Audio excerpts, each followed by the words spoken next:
We return now to the crisis over Ukraine. As we reported, Ukraine's leaders are urging their citizens to remain calm, even as Russia poses a massive threat to the U.S. ally. Nick Schifrin has more on the view of Ukraine's government. Thank you, Judy. We now turn to Oksana Markarova, Ukraine's ambassador to the United States. Ambassador, welcome to the NewsHour.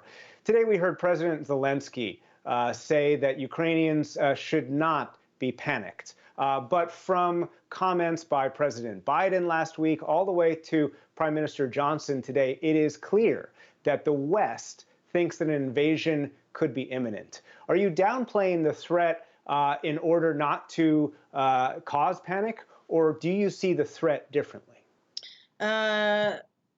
Actually, we do see the threat exactly the same way our partners are seeing it. So Russia attacked us in 2014. We know what they are capable of. We know that they illegally already occupied Crimea and part of Donetsk and Lugansk territories. And we know that this 100,000 troops around our border is not there just to be there. So yes, Ukrainians are worried, but as our president said, we should not panic. We should get ready to defend our country. And this is what we are doing. So in addition to the military offensive that Russia is planning and portraying, they also are doing a lot to destabilize situation in the country. So all the cyber attacks, disinformation, information attack, they want us to panic. And we will not panic. We will get prepared. We will also do everything in order to continue to build our country, to reform our economy, and we are resolute to defend our country. Do you believe, as the U.S. does, that an invasion could be imminent? Well, again, with the neighbor like Russia, this is a reality with which we live for the past 400 years. We know the threat is there. We know the threat is very high. And the diplomats, together with all the government, with the president, and together with our international partners and allies, especially with the United States, we are working hard in order for the option A, as we say, the diplomatic solution, to be still possible. And we are working very hard to dissuade Russia from making this mistake. In terms of trying to persuade Russia not to make this mistake, as you put it, trying to prevent war, the Ukrainian government is calling on the U.S. government to impose sanctions now on Russia, while the administration says that they are waiting for sanctions in order to maintain sanctions' deterrent value. Why do you disagree with that? We are trying to prevent Russia from further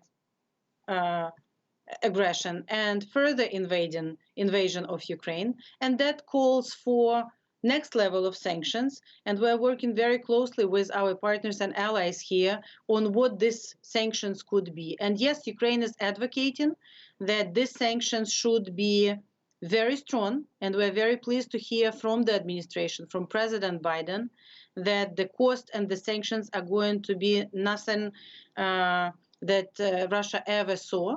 And yes, there are also grounds for the sanctions to be applied now. So both as the deterrent, the future sanctions, and the sanctions for what Russia already did until it changes its behavior are well supported by Ukraine. The Ukrainian government has also been asking for more weapons from the U.S. government, anti-ship weapons, surface-to-air weapons, even beyond what the U.S. has been providing this week. Do you think if the U.S. provided more weapons, it would deter Russia? Absolutely. Last year, the United States support for military assistance to Ukraine has been the highest since 2014. More than $650 million US. And during the past 3 days, we see on a daily basis how flights are coming in from the United States, delivering their military assistance from the $200 million package that has been authorized by President Biden in December.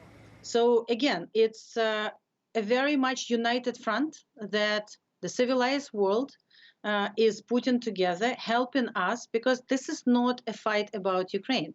It's a fight about values and principles. So anyone who treasures freedom and democracy and believes that those values and principles are worth to fight for are standing together with Ukraine these days. Do you acknowledge that there are weapons the Ukrainian government is requesting that the administration is refusing to provide?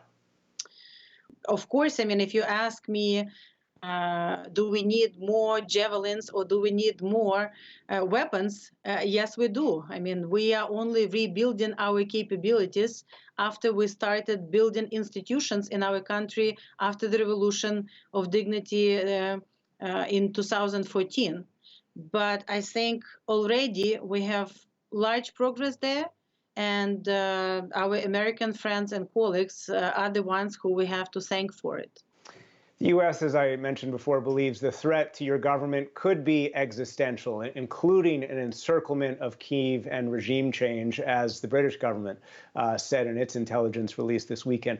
Given the level of threat, are you willing to consider any concessions to Moscow, from more autonomy for the regions under the control of separatists in the east to your future in NATO in order to try and avoid invasion?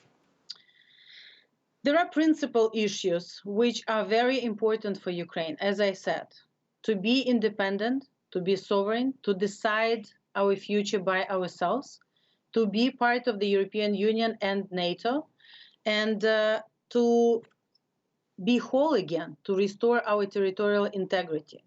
So we are peaceful people. We never planned any offensives and we never attacked anyone. But we are not ready to give up on our sovereignty, on our principal values and beliefs. So, you know, we hope that together with all of our partners and allies, we will send a very clear message to Moscow, and that Moscow will realize that Ukraine does not pose any military threat to Russia. And if they are afraid of us to be successful and democratic, then, you know, they can feel that, but it's not a reason in the 21st century to attack a sovereign country. And no, we are not ready to give up, because we know that when we are given up on something, like it happened in the previous century, the result for Ukraine is devastating. While we were occupied by the Soviet Union, Ukraine suffered from horrible tragedies, from Holodomor, the genocide that has been organized in 1932-1933, which costed us millions of lives. And people were killed only because they were Ukrainians. We went through a series of wars. And so we can only be successful when we are independent and when Ukrainians decide what do we want to do in Ukraine and how do we want to live. Ambassador Markarova, thank you very much. Thank you very much.